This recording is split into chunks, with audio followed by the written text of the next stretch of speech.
Be ready. 5 seconds.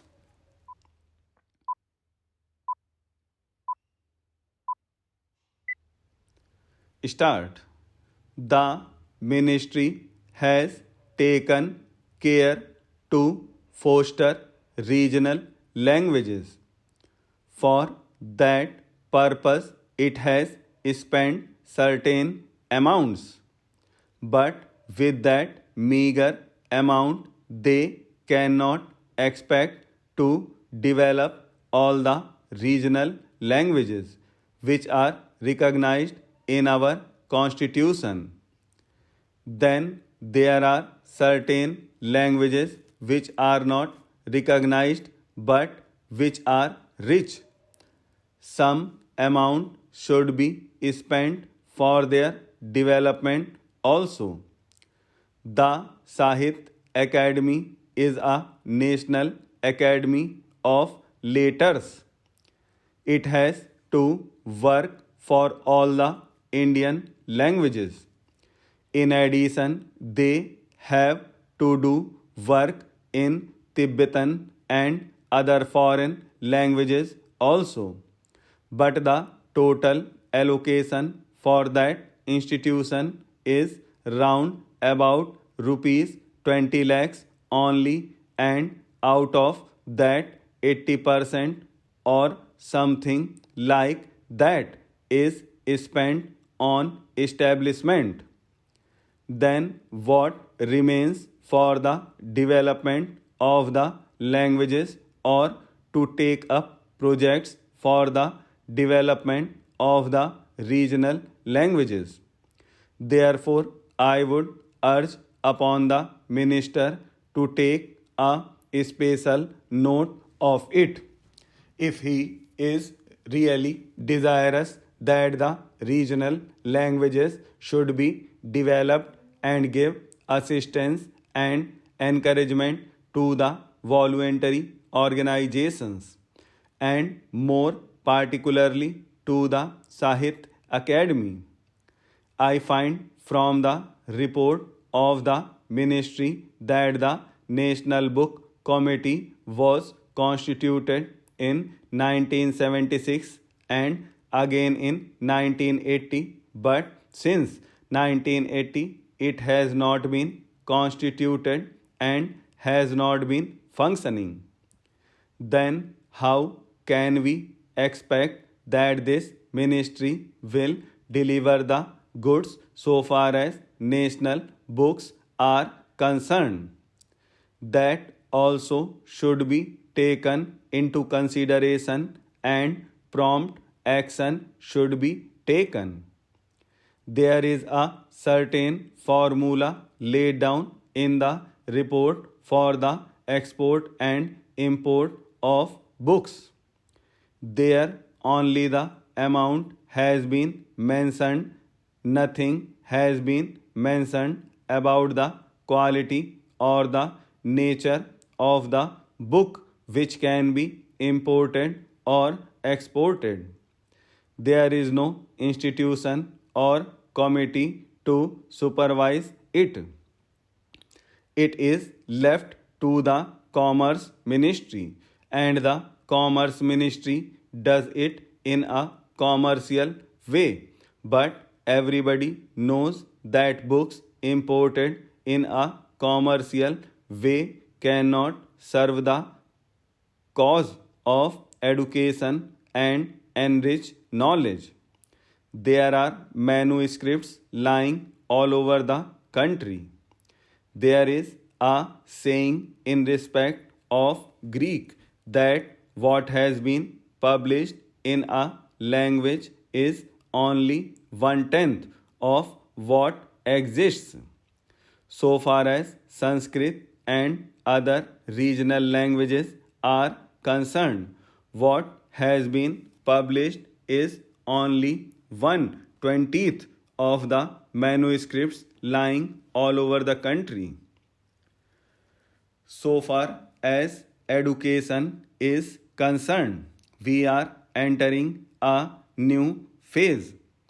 Our Prime Minister has declared the new education program which has been accepted by the nation and is being implemented in various spheres. I would request the minister here to devise ways and means for the involvement of the teachers and students in the speedy implementation of this program. Let me say that on education depends not only our future but even our survival. I do not think we have realized this obvious truth, but sometimes even an obvious truth has to be repeated. If that is so, I would like to ask my friend and esteemed friend, the education minister, and his able colleague, whether they and we together have really succeeded in giving priority to education, educational programs, and allot them adequate funds. Of course, for education, the funds will always be inadequate. But in our country, I find over a period of many years since independence, the funds allotted to education are very meager. One argument advanced is, why do you want to spend more on education and create educated unemployed?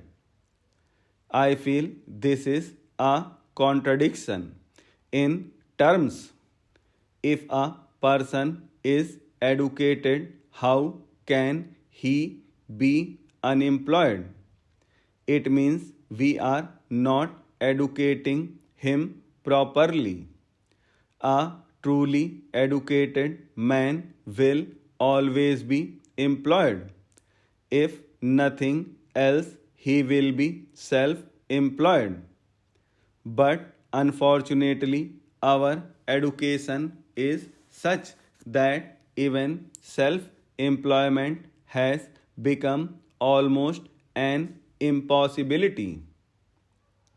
Coming back to my main point, I would like education to be given the top most priority by all concerned, by the community at large, by the union and state government, and by the leaders of public opinion.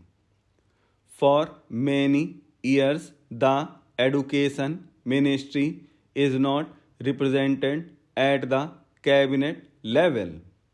I cannot imagine a cabinet of any democratic country where a minister of education is not a member of the highest policy making body, namely the Council of Ministers. If you want to spend money in other spheres, but if you do not consult and involve the education ministers, who is really to give you the manpower, you cannot get the desired results.